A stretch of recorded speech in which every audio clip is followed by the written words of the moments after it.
श्री सुखदेव का जन्म। भगवान शंकर की आज्ञा पाकर कालाग्नि ने ऐसा ही किया और अदृश्य हो गया। जिस आसन पर भगवान श्री शंकर बैठे थे उसके नीचे एक तोते का अंडा पहले से ही था, जो कि कालाग्नि को दिखाई नहीं दिया। इसके पश्चात भगवान श्री शंकर नेत्र मूंद कर एकाग्रचित हो पार्वती जी को अमर कथा सुनाने लगे और पार्वती जी उनके हर वाक्य पर हुंकारा भरने लगी। धीरे धीरे पार्वती जी को नींद आने लगी। उसी समय उस अंडे में से जीव प्रकट हुआ। श्री पार्वती जी तब तक हुंकारा देते देते सो चुकी थी। अब उसके स्थान पर तोता हुंकारा देने लगा। जब भगवान शंकर अमर कथा समाप्त कर चुके थे तो श्री पार्वती जी की आंखें भी खुली। भगवान श्री शंकर ने उनसे पूछा कि क्या उन्होंने अमर कथा सुनी है। श्री पार्वती ने उत्तर दिया कि अमर कथा नहीं सुनी। इस पर भगवान श्री शंकर ने पूछा, तब हुंकारा कौन देता था। पार्वती जी बोली, मुझे नहीं मालूम।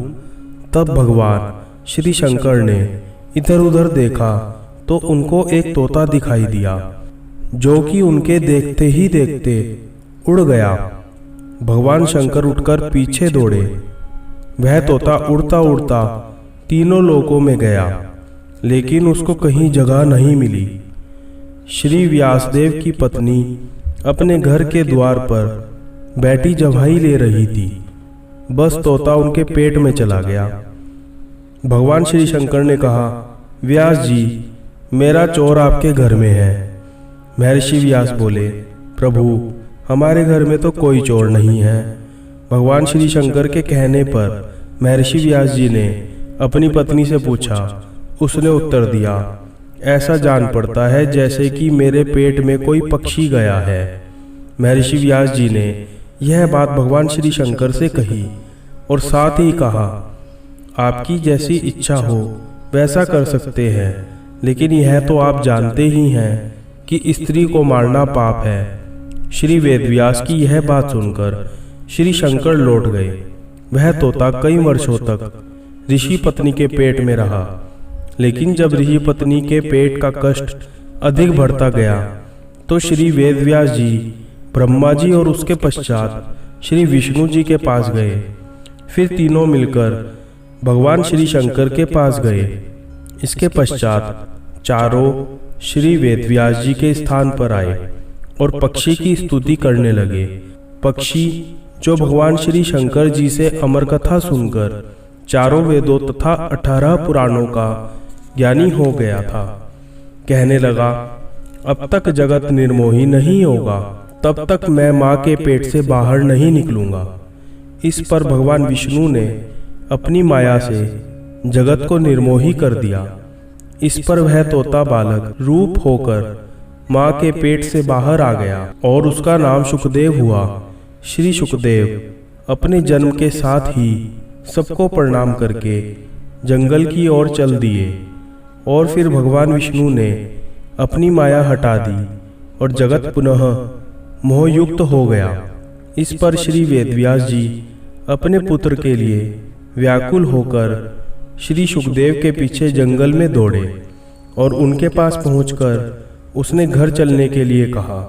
श्री सुखदेव जी ने कहा, जगत निर्मोही है, यहाँ ना कोई किसी का पुत्र है और ना कोई किसी का पिता। श्री वेदव्यास जी बोले, अब ऐसा नहीं है। श्री सुखदेव जी ने ध्यान लगाकर देखा तो मालूम हुआ कि भगवान श्री विष्णु ने उनके साथ छल किया है। इस पर उन्होंने श्री वेदव्यास जी से कहा, जब तक मैं गुरु धारण नहीं कर लूँगा वापिस घर नहीं जाऊँगा, और गुरु धारण करने के बाद मैं घर आकर आपकी सेवा करूँगा। श्री सुखदेव का महाराज जनक को गुरु धारण करना।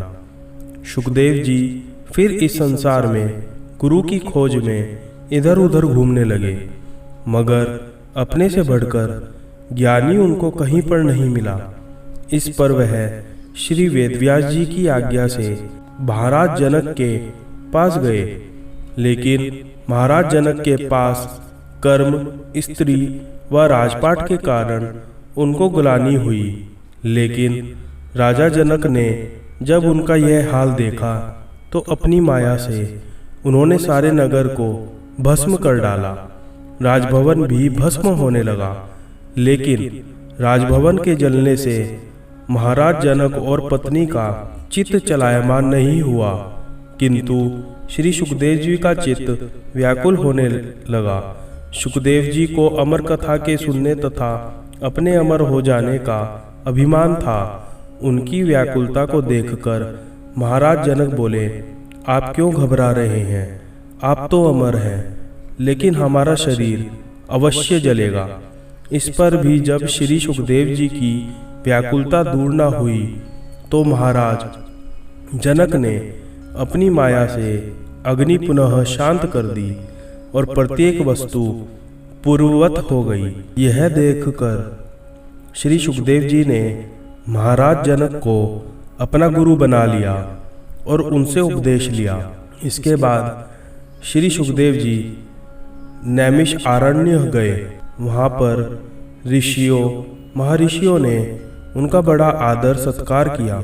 ऋषियों महर्षियों ने आपसे अमर कथा सुनाने के लिए प्रार्थना की। श्री सुखदेव जी बोले, इस कथा के सुनने वाले अमर हो जाते हैं। इसके पश्चात उन्होंने कथा सुनानी आरंभ की। कथा आरंभ होने के साथ ही कैलाश पर्वत, क्षीर सागर और ब्रह्मलोक हिलने लगे। ब्रह्मा, विष्णु, शिव तथा समस्त देवता उस स्थान पर पहुँचे जहाँ पर अमर कथा हो रही थी। भगवान शंकर को स्मरण हुआ कि यदि इस कथा के सुनने वाले अमर हो गए तो पृथ्वी का संचालन बंद हो जाएगा और फिर देवताओं की प्रतिष्ठा में अंतर आ जाएगा। इसलिए भगवान श्री शंकर क्रोध में भर आए और श्राप दिया कि जो इस कथा को सुनेगा वह अमर नहीं होगा, परंतु हाँ, वह शिवलोक अवश्य प्राप्त करेगा। आगे की कथा अगले भाग में। बोलो हर हर महादेव।